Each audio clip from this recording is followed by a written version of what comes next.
Bienvenidos todos nuevamente a esta clase de orientación vocacional. Ahora vamos por la unidad 2. Esta segunda unidad, bueno, vamos a abordar algunos otros temas eh, más tendientes a la cuestión de la resolución de los conflictos, de los problemas y de cómo los configuramos en nuestro día a día. Y cuáles son las dificultades pues de afrontar estos problemas, ¿de acuerdo? Igualmente seguimos con el mismo objetivo, el objetivo de que ustedes asimilen los fundamentos para ejecutar una elección vocacional cada vez más plena, cada vez más adecuada y que lo satisfaga, ¿de acuerdo? De una manera mejor y más armónica con pues su propia vida, ¿de acuerdo? Vamos allá, pues, como dicen por ahí. El primer tema que tenemos es la toma de decisiones. La toma de decisiones es uno de los elementos más, por llamarlo así, complejos que podemos nosotros ejecutar en nuestro día a día. Pero, curiosamente, es algo que hacemos diario. Diariamente tomamos decisiones de una u otra manera que, claro, no se ven tan trascendentes porque a final de cuentas no son, ¿cómo llamarlo? Es que repercuten, pero no es que sean tan trascendentes o tan impresionantes, ¿sale? ¿Por qué? Porque decidimos qué ropa ponernos, decidimos con qué pierna empezamos a ponernos el calcetín, decidimos desde qué manga nos metemos la camisa, etcétera, etcétera, etcétera. Todo eso lo decidimos y toma instantes, incluso pareciera que ni siquiera lo pensamos, ¿sale? Y sí, muchas veces no lo pensamos, lo hacemos como por costumbre. Y esas son dos posturas respecto a la toma de decisiones que habría que estudiar con cuidado, ¿de acuerdo? Por ejemplo, alguna vez, ahorita que lo digo, alguna vez dicen que un periodista le preguntó al señor Albert Einstein: oiga, ¿usted por qué siempre sale con sus pantaloncitos, sus mismos zapatos, sus mismos pantalones, su mismo suétercito y su misma camisa? Se le quedó viendo a Einstein y le dice: pues es que es lo que tengo en mi armario. Dice: y tiene puras ropas de esas, o sea, pues tiene 7 piezas de esas para cada día de la semana. Y dice: sí, mi mente está ocupada pensando en cosas importantes, no en qué me voy a poner para verme o para que la gente me vea. Curiosamente, ahí, del hecho de que fuera cierta o no la historia, ahí se está evidenciando un elemento de toma de decisión extremadamente importante, ¿de acuerdo? ¿Por qué? Porque el decidir tendría que hacerse, al menos desde una perspectiva académica y desde una perspectiva funcional, con una plena conciencia, ¿de acuerdo? Una conciencia de causa-efecto, es decir, de un cómo y un pa' qué, ¿de acuerdo? Evidentemente el por qué también podría ser como útil, pero es como lo menos trascendente de todas esas preguntas. Entonces, un por qué, un cómo y un para qué es importantísimo en la toma de decisiones.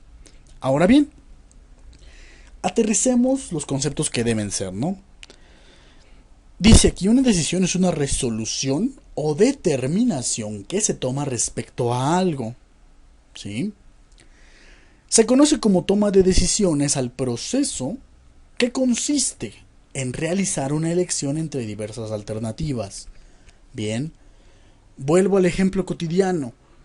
Ustedes cuando se levantan tienen la opción de ponerse una ropa de un cierto color, con un cierto estampado, con unas ciertas características, ¿sale? Tienen esa elección, tienen esa opción y la pueden ejercer. Y ya de ustedes dependerá que se ponen, ¿de acuerdo? ¿Por qué? Porque seguramente tendrán esa playera favorita que les encanta, les fascina. Y esa otra playera que pues más bien la ocupan como para tagachear, ¿no? Como cuando les dicen que tiren la basura, que laven el patio, cosas así. Que son esas playeras feas, feas, feas, pero pues ahí está, ¿no? Ahora imagínense, por ejemplo, que nada más tienen limpia la playera fea. Ustedes deciden si se la ponen, si andan sin camisa o si no, ¿sale? pero también tienen que considerar elementos exteriores, elementos de fuera, elementos contextuales, que también son importantísimos para tomar una decisión al final. ¿De acuerdo? Porque no siempre vamos a tener la opción o la posibilidad de hacer lo que queramos íntegramente. Es en esos momentos en los que debemos integrar un criterio que nos permita pues tomar en cuenta los movimientos o las diferentes consecuencias que vamos a tener desde una interacción social. Ya no nada más desde un elemento de cómo nosotros nos movilizamos en la vida o en pues sí, en lo que nosotros somos o hacemos, ¿de acuerdo? Por nuestra cuenta. Entonces hay que tener cuidado con esa distinción, ¿de acuerdo? Bien, continuando con esta parte, perdón,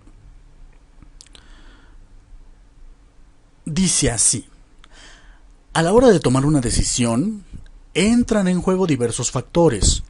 En un caso ideal, se apela a la capacidad analítica, también llamada el razonamiento, para escoger el mejor camino posible. Cuando los resultados son positivos, se produce una evolución, un paso a otro estadio, y se abren las puertas a la solución del conflicto real y potencial. ¿De acuerdo? Esto es como muy importante de retomar, ¿saben? ¿Por qué? Porque, por ejemplo, estamos hablando aquí de un caso ideal. Un caso ideal casi nunca, por no decir que nunca, se presenta en la vida real. ¿Sale? El caso ideal siempre va a ser eso, ideal. Y por tanto, se va a desarrollar de una manera demasiado perfecta, válgame la expresión, lo cual no se adecua a los estándares de la realidad. La realidad tiene muchos defectos, tiene muchas fallas o tiene muchas variables que nos van a alterar en diferentes maneras y sentidos cada una de nuestras decisiones. Por ejemplo, imagínense que ustedes trabajan y ahorraron un montón para irse de vacaciones a la playa. Y se van en avión, bien campantes, a tomar sus vacaciones o un fin de semana en la playa. Llegan a la playa y entonces se bajan del avión, llegan a su hotel, desempacan y dicen: híjole, pues es buen tiempo, me voy a ir a asomar un ratito a la playa a ver qué hay, porque me gusta la playa, ¿no? Van y de repente se dan cuenta de que hay alerta de tormenta. Y dicen: bueno, pero tengo chance, ¿no? Pero ustedes van en traje de baño, bien primaverales o bien playeros, pues, pero por alguna razón la lluvia o la tormenta de ese día es muy fría y entonces se incomodan rápidamente. Y entonces dicen: bueno, pues mejor no voy, mejor me regreso. Y se regresan al cuarto, se ponen a ver la tele, luego salen a los restaurantes de por ahí o algo así. Tal vez a pasear por el hotel porque tiene otras amenidades. Pero de repente se dan cuenta que no pueden salir del hotel porque está lloviendo, pero casi torrencial. ¿Sale? Horrible. Y entonces su plan, su decisión de ir a la playa y pasarla bien en la playa, por ese día pues ahora sí que se cebó, se arruinó. Y entonces hay que modificar el plan. Eso no es ideal, ¿sale? No es un escenario ideal y por tanto es difícil de estimar. Porque también pueden decir: no, pues pues es que pudo haber visto la predicción del clima y pedir otra cosa, ¿no? Pues sí, pero también aún así, habiendo predicciones del clima, también hay un margen de error importante, ¿sale? Que es muy trascendental tratar de considerar, pero pues también, aparte de considerarlo, también hay que plantear nuevos paradigmas o nuevas posibilidades, nuevas alternativas ante un análisis racional. ¿De acuerdo? Ahora bien, Eh, Piensen, por ejemplo, en qué será bueno. Por ejemplo, las ocasiones en las que ustedes se enojan, ¿no? Imagínense que por ejemplo, no sé, van a ir a comprarse un nuevo reproductor o una nueva computadora, una nueva laptop. Les van a ir a comprar con sus papás. Y entonces van y en el camino pasan cosas que de repente los hacen enojar y entonces se supone que el plan era ir por su computadora, pero ahora como todos están enojados, pues ya no. Y tal vez ustedes se enojen por este hecho y entonces le digan a los papás, oigan, es que no me cumplen, no sé qué. Eso moleste más a los papás y digan que no, o pueden decir que sí, pero a regañadientes. Y entonces, un día que pudo haber sido muy ameno por la parte de conseguir algo que ustedes querían, ya no lo es porque cada quien decidió desde su trinchera, desde su rol, desde su sentir, tomar una actitud específica ante el resto de las personas que lo acompañaban y convertir toda la situación en algo extremadamente incómodo y frustrante. ¿Sale? Y esa también es una decisión. Tal vez no la mejor de todas, pero es una decisión. Eso también es un punto importante. ¿Sale? Dice aquí, podemos con ello escoger el mejor camino cuando escogemos racionalmente. No, porque también podemos escoger derivado de nuestras emociones. Podemos escoger caminos de acción diferentes. Y eso nos va a dar resultados, pues sí, diferentes, por un lado, que pueden ser incluso mejores. El asunto es que tenemos que hacerlo contextualizadamente. Por ejemplo, imagínense van a un restaurante, piden un platillo y el mesero les trajo lo que quiso, ¿no? Así como de, no sé, pidieron un filete de pescado y el mesero se le ocurrió traerles unas enchiladas. Y a ustedes no les gustan, ¿no? Suponiendo. Y entonces le dicen al mesero, oye, discúlpame, pero no es lo que pedí. Ah, ok. Y el mesero va, se los cambia y se los cambia por otro plato que tampoco era el que pidieron. Ahí ya empieza a ser molesto porque es como de, bueno, pues ¿qué estás haciendo, no? O sea, tu trabajo es servir la mesa de la manera en que se te pide que la sirvas, ¿no? No desde lo que tú quieras o lo que Dios te dé a entender. Y entonces empieza a ser molesto, ¿de acuerdo? Pero si desproporcionamos podemos llegar a los golpes inclusive. Y no es la idea. La idea es mantener una proporción justa entre nuestra razón y nuestra emoción. ¿Cómo lograrlo? Bueno, hay varios mecanismos, pero a final de cuentas es esa proporción que nos va a decir entonces, por ejemplo, optar por una opción más sensata y más madura y más funcional y más práctica, que sería, pues, quejarte con el capitán de meseros o con el gerente. Óigame, le estoy pidiendo un platillo y no me trae lo que corresponde. Y entonces a ellos sí les corresponde resolver. El decidir hacer esto te pone en una responsabilidad contigo y con el otro. ¿Por qué? Porque asumes la responsabilidad de lo que querías y no está viéndose satisfecho. Llevas a los otros a asumir la responsabilidad de cumplir con un servicio por el cual están cobrando. Porque es una prestación que le están dando a las personas, a los comensales en este caso. Y que si no lo están haciendo correctamente no les beneficia ni a ellos ni a los comensales. Entonces, es para mejor. Si se fijan, es para mejor. Y pareciera que en esta sociedad en la que vivimos se nos fomenta un no tomar decisiones. ¿Sí? Mayormente, y tal vez lo hayan visto, tal vez en un ejemplo parecido, ¿no? En la mayoría de los casos, sobre todo cuando somos pequeños y nos dicen, ay, es que no traje lo que yo quería, no falta el papá, la mamá que te dice, ay, pues cómetelo, de todas maneras está bueno. ¿Sí? En vez de reclamar, pues con justo derecho lo que nos corresponde, porque es lo que pedimos. ¿Sale? Sí, o sea, es como si a esos mismos papás les dijeras, pues dame un café y te trajeran una taza llena de salsa. A ver, cómetela, pues de todas maneras está buena, pues no, ¿verdad? Es absurdo, está fuera de contexto. ¿Sale? Y por eso es que también se dice que Cuando los resultados son positivos se produce una evolución, un paso a otro estadio y se abren las puertas de la solución de conflictos reales y potenciales. Es por eso que también tomar decisiones es difícil.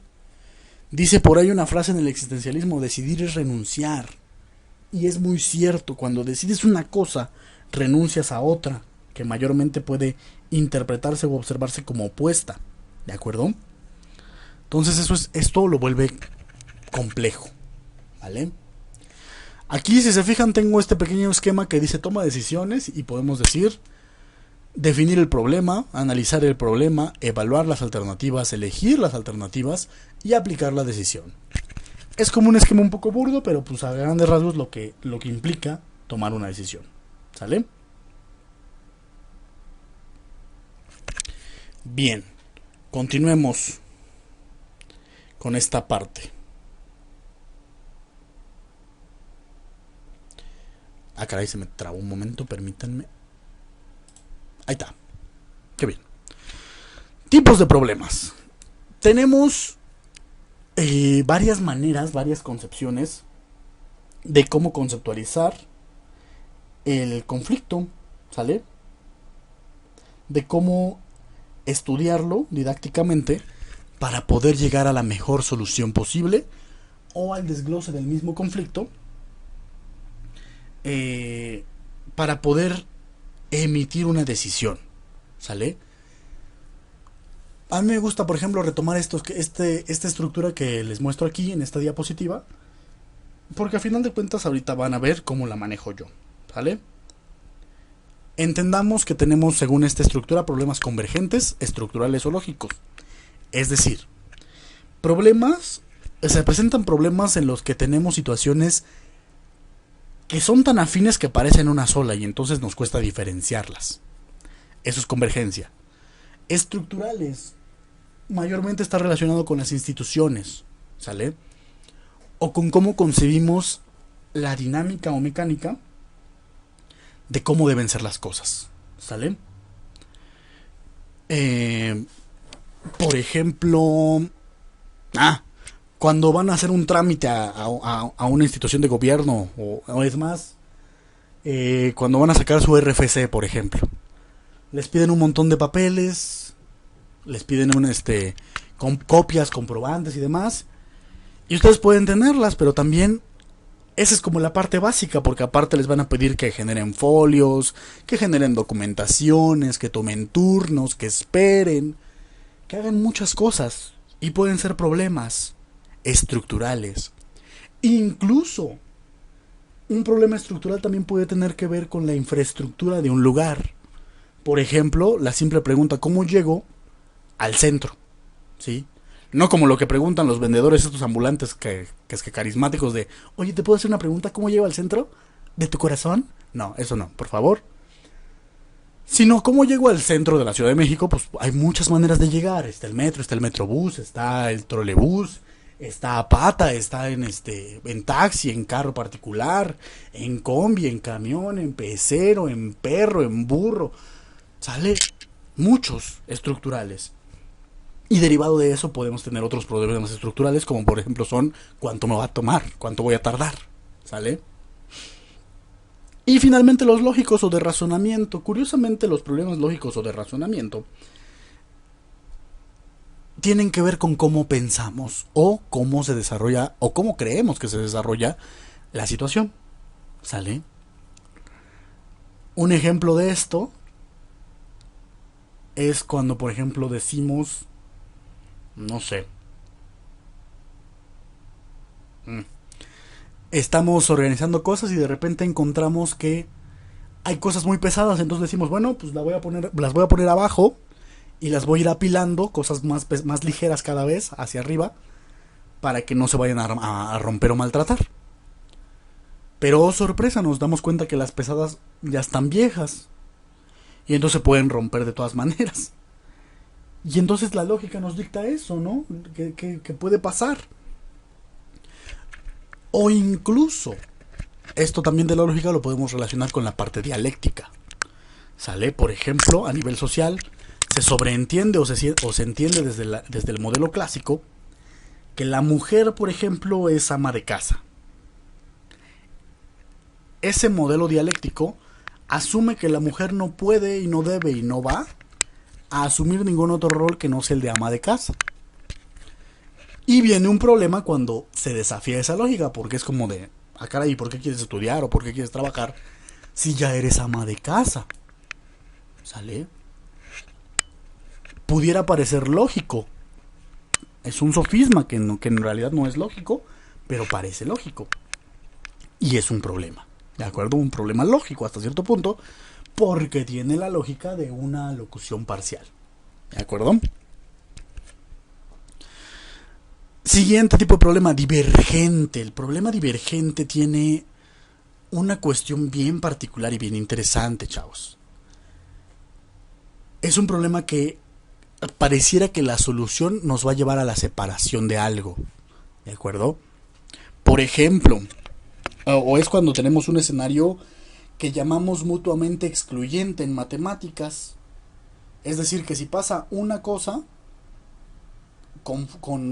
relacionada con otra, si pasa la cosa A, no pasa la cosa B. ¿De acuerdo? Es como, por ejemplo, ustedes quieren tener una pareja, un novio, una novia, y dicen, le voy a decir este fin de semana. Y oh sorpresa, les llega su mamá, su papá, nos vamos de vacaciones o nos vamos con los tíos, los abuelos o con alguien este fin de semana. Y ustedes así como de, pero yo le iba a decir a mi crush que quiero que ande conmigo. Y entonces, si pasa el viaje, no pasa que le digas a tu crush. ¿Sale? Eso es un problema divergente. ¿De acuerdo? Hay que tener cuidado porque pareciera que es irreconciliable, pero pues puedes perfectamente utilizar otro escenario, otras estructuras, otros recursos para llegar a una solución. Problema de razonamiento se divide en dos, en el razonamiento inductivo y en el deductivo. En el inductivo, en el problema de razonamiento inductivo, es el problema que tenemos cuando asumimos cosas basados en cosas más pequeñas. Por ejemplo, imagínense que están ya en pareja, ya le dijeron a su crush, ya tienen novio o novia, y de repente le ven un mensajito de alguien del sexo opuesto. Un mensajito que al parecer tenía emojis. Y según ustedes creen, eran emojis positivos, ¿sale? No les consta cuál. Pero según ustedes es un emoji positivo. Y entonces, derivado de esa pequeña cantidad de información, ustedes dicen, seguramente está platicando con alguien y me está poniendo el cuerno. Eso es un problema de razonamiento inductivo. Aparte de una cuestión bien tóxica y celosa, es un problema de razonamiento inductivo. Hay que tener cuidado porque justamente nos basamos en poca información para generalizar. Y eso complica mucho las cosas. Lo mismo pasa en esta típica alocución de es que todos los hombres o todas las mujeres son iguales. No es cierto. Eso es un problema de razonamiento inductivo. ¿De acuerdo? ¿Por qué? Porque habrás andado con 2 o 3 o 4 o tal vez 10 o tal vez 20, pero no con todas las mujeres o todos los hombres del planeta para poder afirmar semejante. Que repitas un mismo tipo de patrón en una población que no es significativa tampoco como representativa de una población global, pues tampoco te da derecho a asumir ese supuesto. Es parcializar la información con la que estás trabajando. Y desde la parcialización, evidentemente, vas a emitir un criterio erróneo. Y desde el criterio erróneo trabajar es peligroso, es contraproducente, es negativo en general, porque no es útil y no es real, no es veritativo. ¿De acuerdo? Por otro lado, el pensamiento deductivo es ir de lo general a lo particular. Es asumir que si, por ejemplo, yo encuentro un grupo de personas que todos están tatuados, es porque todos son criminales, ¿no? No.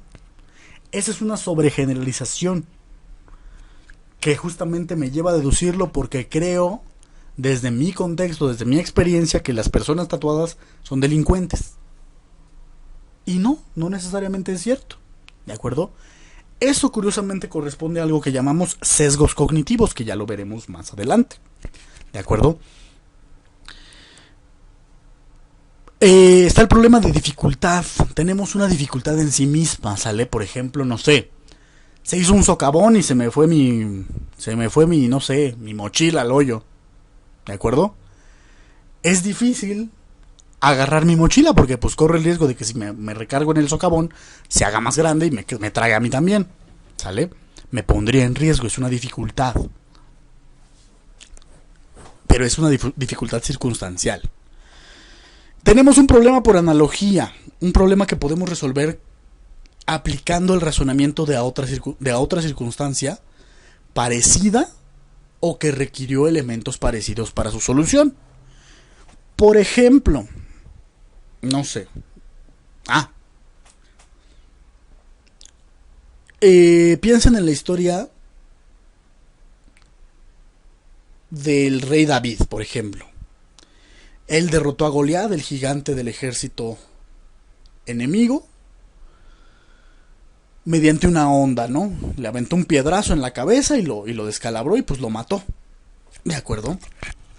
Esto nos enseña o nos pone de manifiesto cómo, aún siendo un ente pequeño, un ente que al parecer no tiene fuerza, no tiene poder, tiene una habilidad, tiene una capacidad que le va a permitir encarar a alguien que aparentemente también es más fuerte, más grande y más capaz que él. ¿Sale?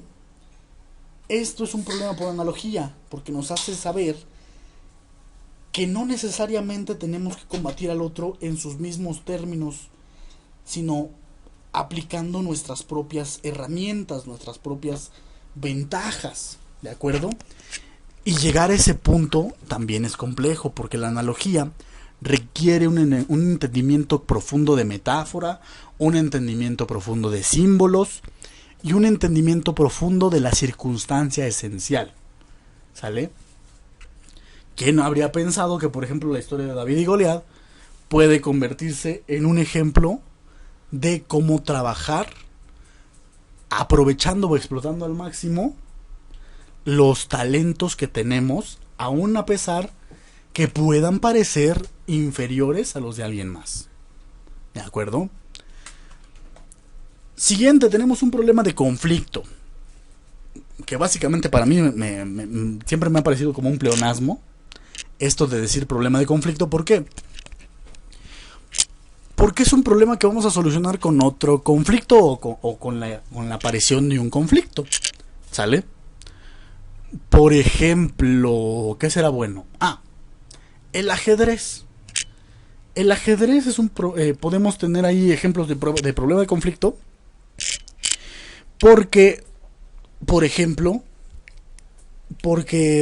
tenemos el objetivo de superar a nuestro contrincante. ¿Cómo? Haciendo que acueste a su rey. El gran problema es que llegar a esa conclusión no es sencillo. Y van a tener que ocurrir pequeños mini conflictos que van a ser los momentos en los que las piezas se coman entre sí, que van a generar ese conflicto o esos mini conflictos que van a ayudar a resolver el conflicto general o principal, que va a ser cómo le gano al otro, cómo supero al otro, o en el caso del ajedrez, cómo hago que este sujeto acueste a su rey. ¿De acuerdo? Esos son los tipos de problemas. Esto lo vamos a ligar a la toma de decisiones. ¿Sale? Una vez que entendimos estas partes, podemos perfilarnos a entender el proceso de la toma de decisiones. Este proceso es extremadamente complejo, pero se expresa de una forma muy sencilla, muy parca.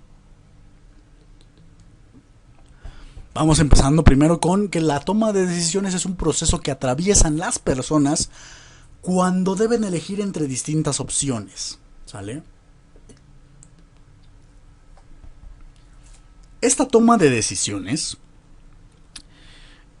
va a acontecer efectivamente cuando tenemos diferentes opciones y nos decantamos por una, ¿sale? Y volvemos, el decidir es renunciar, entonces se convierte en algo complicado de hacer porque de repente, y tal vez les haya pasado, se encuentran en situación de decir, híjole, es que si quiero emprender o quiero tener esto, pero si lo tengo probablemente se me quite o se me dificulte conseguir otra cosa. ¿Sale? Me prevenga yo solito de poder conseguir otra cosa. Y entonces, eso nos va a complicar la existencia de una u otra manera. Pero volvemos, si decidir es renunciar, somos capaces de entonces ponderar que si decido una cosa, las recompensas que esa cosa yo decida van a ser suficientes como para amortizar la renuncia a todo lo demás. Eso en situaciones pues mayormente ideales, porque sí, muchas veces o casi siempre terminamos arrastrando esa indecisión, ese elemento de incertidumbre de qué hubiera pasado si hubiera elegido otra cosa, etcétera, etcétera. Que no está mal, porque a final de cuentas volvemos, como lo decía en la unidad anterior, es un constructo constante que va cambiando, se va adaptando, se va modificando conforme vamos creciendo y avanzando y evolucionando en nuestra vida. ¿De acuerdo? Esto se va a convertir en una premisa que deben de tener siempre presente. No todo es fijo, no todo es completamente incuestionable e inamovible. Van a haber momentos en los que podamos ser flexibles y decidir de una manera más armónica o incluso más flexible que nos permita alcanzar muchos elementos distintos en nuestra vida. ¿Vale? Ahora bien, vamos a hablar de los elementos constitutivos de la toma de decisiones. ¿Sale? Comencemos, por ejemplo, con la decisión en sí misma. Esto nos dice todas las posibles combinaciones que incluyen tanto las acciones a llevar a cabo como las situaciones. Esa es la decisión en sí misma. Es este camino que vamos a tomar o emprender derivado de una elección. ¿De acuerdo? Bien.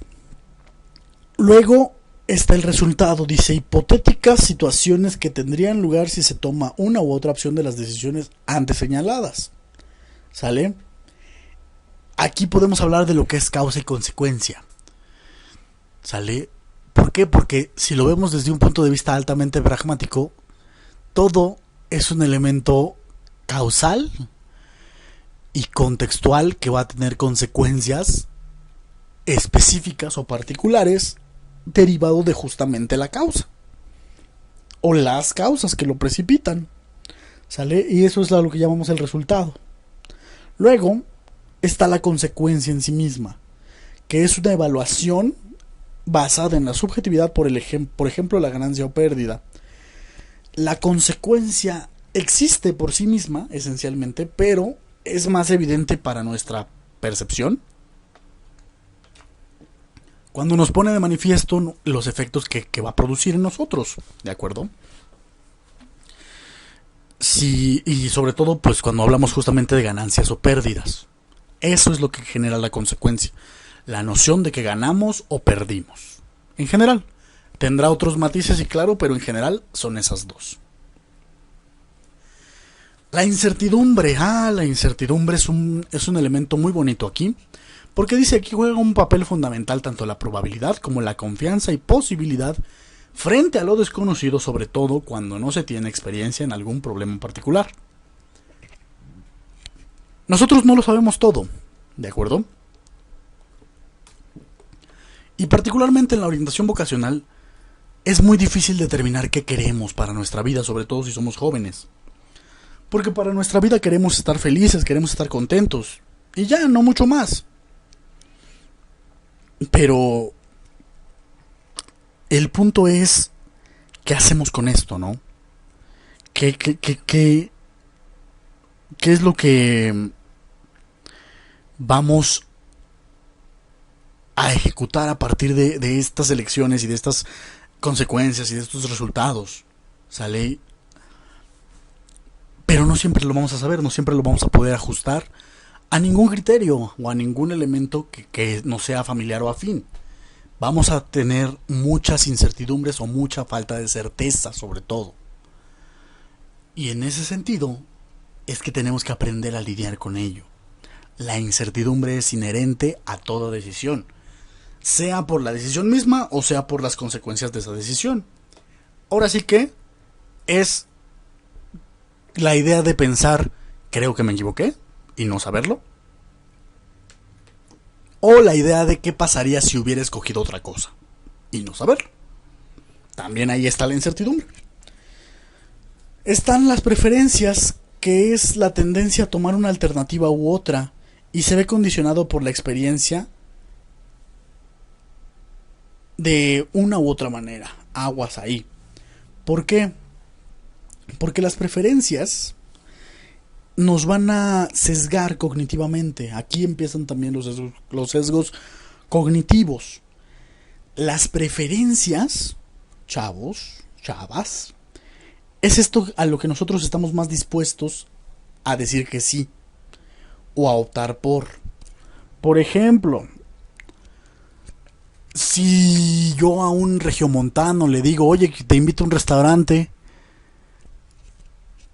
y le digo, tienes como opción un restaurante de carnes asadas o un restaurante con buffet, muy probablemente por su contexto cultural me diga, pues al de carnes asadas, pues porque es un regiomontano y se sobreentiende que a ellos les gustan las carnes asadas, ¿sale? Que probablemente, como no está hecho al estilo regiomontano, pues probablemente no le guste, pero como le gustan las carnes asadas, escogerá el restaurante de carnes asadas. Es una probabilidad o una preferencia derivada de la influencia cultural. ¿De acuerdo?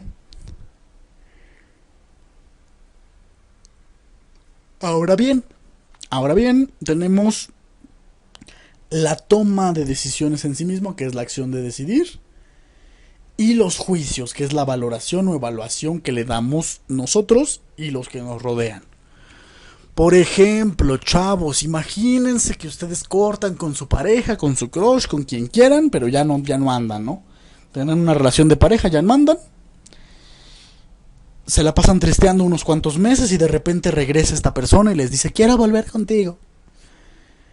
Y ustedes van y dicen, pues va, juega.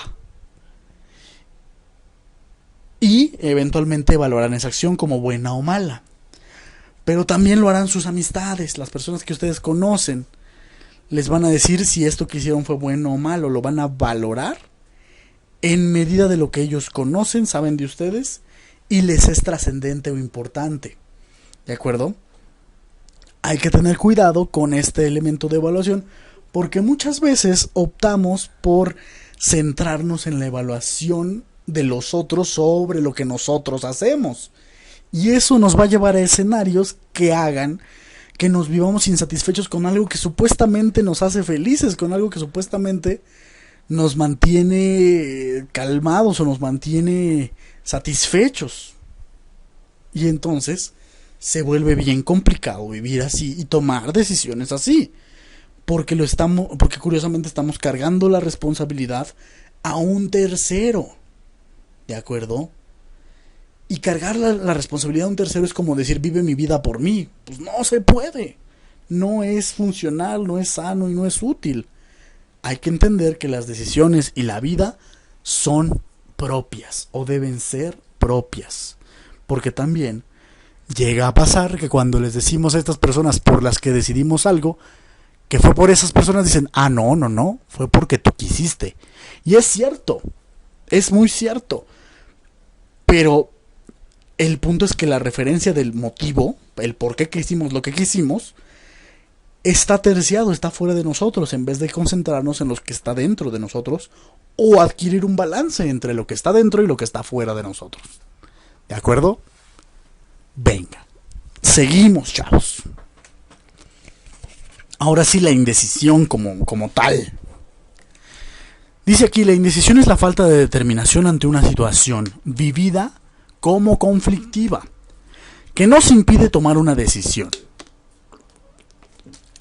Se puede formular como la dificultad para tomar decisiones de forma afirmativa, segura y tranquila. Puede ser un rasgo de personalidad en sí mismo o puede ir asociado a algunos tipos de psicopatología como los trastornos obsesivos. ¿Sale?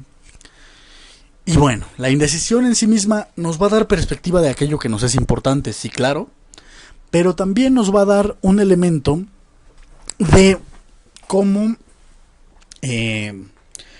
vamos a configurar la valía misma de nuestras elecciones, de nuestras decisiones. ¿Por qué? Porque, por ejemplo, si nosotros no consideráramos nada conflictivo, no tendríamos indecisión. Sería así como de, pues voy a hacer esto, voy a hacer aquello, voy a hacer lo otro. Y mientras podamos, mientras tengamos la capacidad de hacerlo y lo ejecutemos, pues no se va a ver la indecisión. En cambio, si nos conflictúa algo, pues sí va a ser evidente la indecisión. ¿Sale? Como por ejemplo esta parte, ¿no? De lo que les decía del ejemplo anterior de volver con la ex o con el ex. Nos conflictúa porque sabemos que todo mundo lo considera una tontería, pero a nosotros también nos satisface tener a esa persona en nuestra vida, entonces se convierte en algo complicado. ¿De acuerdo? Y entonces eso nos va a llevar a una indecisión. ¿Sale? Ahora bien, no sé si les ha pasado que de repente toman una decisión y constantemente le están preguntando a alguien, pero si estoy bien, si es lo correcto, si es lo adecuado, si consideras que estoy bien, que va por un buen camino esto. ¿Por qué? Pues porque a final de cuentas se convierte en un elemento que la gente desplaza de su propia inseguridad hacia afuera, ¿no? Por la misma razón que es, a final de cuentas, quitarse a sí mismos la responsabilidad respecto a lo que están haciendo de su vida. ¿Para qué? Para que puedan decir, es que no fui yo, fue culpa del otro que me dijo que hiciera, que me dijo que podía, que me dijo que debía hacer. Y pues la neta no, porque a final de cuentas son cada uno de nosotros, o somos cada uno de nosotros, los que elegimos semejante carga o semejante decisión y con ello su carga. ¿De acuerdo? Bien. También, hablando de esta parte de los rasgos de personalidad psicopática en sí misma, por ejemplo, el trastorno obsesivo compulsivo conlleva mucha indecisión porque, curiosamente, los sujetos que padecen de esto tienen que estar se ven forzados a estar haciendo cosas ritualizadas para poder estar en paz, para poder estar tranquilos, pero no es como que lo quieran hacer, es decir, no lo deciden, se ven obligados por su propio trastorno. Por ejemplo, hay hombres y mujeres que de repente no pueden abandonar su casa sin haber abierto y cerrado la puerta 25 veces para asegurarse de que está cerrada, según. Que les queda claro por ahí de la cuarta, quinta vez. El gran problema es que no pueden parar y tienen que seguir haciéndolo hasta completar el ritual. Porque pareciera, desde una cuestión obsesiva, que si no lo hacen así, algo catastrófico o malo va a pasar. Pero constantemente están bajo la idea de que es estúpido o que es disfuncional hacer lo que hacen. Y entonces viene una indecisión, ¿debería o no debería seguir haciendo esto? Y curiosamente, en lo que se lo preguntan, lo siguen haciendo hasta que terminan y ya no pudieron ejercer su decisión porque ya habían terminado. ¿De acuerdo? Hay que tener cuidado ahí. Variables que afectan la toma de decisiones. Qué bien. Compaginando un poco todo lo que ya vimos, de los problemas, los tipos de problemas y demás, las variables que afectan la toma de decisiones, yo las divido en dos. Un factor externo y un factor interno. O bueno, varios factores externos y varios factores internos. ¿De acuerdo? Bien. ¿Qué son los factores internos? Son los factores que exclusivamente nosotros tenemos y visualizamos por nosotros mismos y que emanan de nosotros, ¿sale? ¿Cómo qué? Nuestras emociones, nuestras cogniciones, nuestros sentimientos, ¿de acuerdo? Esos son variables que afectan la toma de decisiones desde dentro. Si nosotros, por ejemplo, tenemos un pensamiento racista, muy probablemente nuestras decisiones con respecto a la piel o a la interacción con otras personas estén sesgadas por ese elemento racista. Al igual que nuestros sentires, varios, ¿de acuerdo? ¿Por qué? Pues porque a final de cuentas, estos factores internos van a influirnos. Por ejemplo, si yo me peleo con un amigo y le dejo de hablar porque me hizo enojar, es mi coraje lo que está influyendo en mi toma de decisiones con respecto a esa amistad. ¿Sale? Está afectándola. ¿De acuerdo? Creo que esto es muy simple, pero a final de cuentas es importante mantenerlo claro. Posteriormente tenemos los factores externos. Los factores externos me gusta también llamarlos contextuales, porque son propios de la circunstancia, momento y región en la que estamos viviendo. ¿De acuerdo? Por ejemplo, es como si ustedes dijeran, no, pues voy por un helado, pero pues están en una isla desierta, pues evidentemente no van a poder. ¿De acuerdo? Hablando de la toma de decisiones desde un caso, desde una perspectiva muy absurda, pero es para que sea obvio, ¿de acuerdo? Es obvio que no van a poder satisfacer esa elección porque no tienen los medios ni las formas para hacerlo, ¿vale? ¿Qué más? Otro factor externo, aparte del contexto mismo, es por ejemplo la historia, que forma parte del contexto, pero ya de una forma secundaria, ¿sale? Por ejemplo, que ustedes digan, voy a ser multimillonario, pero sus papás nunca les enseñaron a administrar correctamente su dinero, y entonces cada que les llega la quincena se la gastan. Y no dejan nada para, salvo hasta para la otra, para medio sobrevivir hasta la otra quincena. Así no van a llegar a tener dinero suficiente para poder invertir, para posteriormente poder llegar a ser autosustentables económicamente. ¿De acuerdo? Y entonces desde ahí viene este factor externo, desde la economía social o de la economía nacional más que otra cosa. ¿De acuerdo? ¿Vamos bien? Chequemos cómo los factores internos a nivel de nuestras decisiones nos consolidan. Cuando logramos decidir, nos hacen más fuertes, nos consolidan en nosotros mismos. Y los factores externos, cuando logramos decidir, nos ayudan a expandirnos, a crecer más todavía para adquirir nuevos repertorios de habilidades. ¿De acuerdo? Seguimos. El establecimiento de metas, la elaboración y análisis de alternativas. Para hacer este ejercicio es necesario ser realista, detallista, enumerar, cuantificar o medir, observar, analizar, entender, aceptar y ejecutar. ¿Por qué ser realista? Porque si no, no podemos generar una meta realista. Es decir, por ejemplo, no puedes decir, ay, pues quiero ser un búho. Pues porque si eres un ser humano, evidentemente no vas a poder ser un búho. ¿De acuerdo? Pero por ejemplo, si dices quiero cambiar de sexo, eso sí se puede hacer, eso es más realista. Y entonces tenemos que tener detalles ahí, por ejemplo, no sé, cuánto tiempo me va a tomar, con qué doctor voy a ir, qué intervención me van a dar, qué más tengo que conseguir, etcétera, etcétera, que nos va a llevar a enumerar. Con esos detalles tenemos que enumerar con cuáles sí cumplo, con cuáles no, para poder llegar a mi objetivo, que también es lo de cuantifica o mide, porque al final de cuentas es hacerse consciente de los recursos que posees para llegar a ello. La observación es indispensable a todo paso o a cada paso del proceso.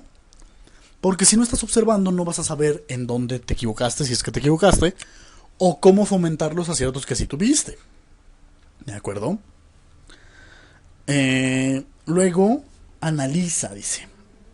El analizar nos va a llevar a un elemento muy trascendente, que es desglosar la situación que estamos viviendo para poder darle una cabida, una dirección, sobre todo, que nos lleve a saber pues cuáles son las partes que lo constituyen el problema y darle así solución. Porque incluso muchas veces cuando analizamos y desglosamos, encontramos que los factores constitutivos son más pequeños, son más llevaderos, y conforme los vamos solucionando como pequeños mini problemas, vemos solucionado el problema más grande. Y entonces así podemos dar por terminado nuestro elemento problemático. ¿Sale? Es cuestión de observar y analizar. Bien. Ahora bien, entiende a profundidad esas partes y esa totalidad del problema. Porque si no la entiendes, no vas a poder resolverlo eficientemente. Y entonces se va a terminar llegando a una situación desesperada. ¿Sale? Acepta tus alcances y limitaciones. ¿Sale? Ojo, no quiero decir que se resignen, porque no. Quiero que entiendan qué sí pueden hacer ahorita y qué no. Y si tienen una meta que exige que tengan algo que no tienen, pues hagan un pequeño objetivo que les permita llegar a tener eso. A llegar a tener esas herramientas, esos instrumentos que les dejen ser pues lo que pretenden ser, básicamente. ¿Sale? A lo que quieren llegar, a resolver ese problema. Y finalmente ejecuta este plan que ya pensaste, que ya sopesaste, que ya analizaste, que ya construiste de forma concreta y clara, y llévalo a cabo. Y si fallas, vuelve a empezar, se puede, porque no es tan largo este proceso y no es tan laborioso en realidad. Es algo que vamos haciendo constantemente, a final de cuentas, porque tiene que ver con la decisión. Es una manera muy parecida a plantear las decisiones que tomamos. ¿Sale? Y si aciertan, pues que mejor continúen con lo siguiente que necesitan resolver. Y así, ¿de acuerdo? Esto sería todo por esta segunda unidad. Espero que les ayude, les apoye en su proceso, les esté ayudando para visualizar no nada más el elemento académico, el elemento vocacional, sino también un elemento ontológico que les permita, pues, justamente adecuarse, adaptarse a lo que necesita o les demanda su vida misma, y les sea pues útil, les sea adecuado, les sea funcional, enriquecedor, y les permita llegar a pues, ciertos elementos que los ayuden a tomar decisiones más eficientemente y de forma más eficaz, y que sea más satisfactorio para ustedes. ¿De acuerdo? Ya para la siguiente unidad estaremos viendo lo último de los temas. Es como la parte más breve, pero también al mismo tiempo es la parte más... ¿cómo llamarlo? Más...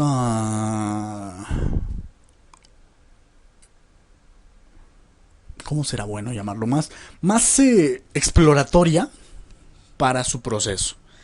Es decir, en esta última parte ya les voy a estar pidiendo que hagan ejercicios ya más concretos derivados de todo lo que ya aprendieron, para que puedan llegar a un punto en el que les sea más sencillo vislumbrar y ejecutar todas estas funciones de las que ya hemos estado hablando en el primero y en la segunda unidad. ¿De acuerdo? Y bueno, tal vez introduzcamos algunos otros conceptos que sean útiles, que sean importantes para el desarrollo de esta materia. ¿De acuerdo?